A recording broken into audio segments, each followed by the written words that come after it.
ရတနာသုံးပါးအားပနာမဂါထာတော်ဗုဒ္ဓဂုဏနောအာနန္တောဓမ္မဂုဏနော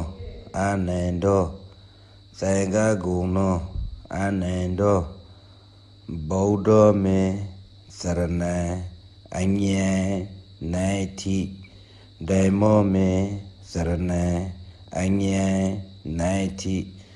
သံဃောမေစရဏံအညံနိုင်တိဗုဒ္ဓံစရဏံဂัจฉာမိဓမ္မံစရဏံဂัจฉာမိသံဃံစရဏံဂัจฉာမိဧတံဉာတိစိုက်ဘအန္တရာယောဂัจฉာအမုံမိဩကာစေတိထာဟိဒီဂထာကိုနေ့စဉ်နေတဲ့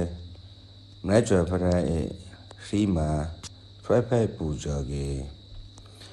မကောင်းတဲ့ပြီးအန္တရာယ်ရောက်ဖို့ချက်ကိုနိုင်ကလေးကြွေထားနိုင်ပါလေငွေဝါကြည်ပွားတိုးတာခရာဂါထာတပုတ်ဖိုက်ပါလေ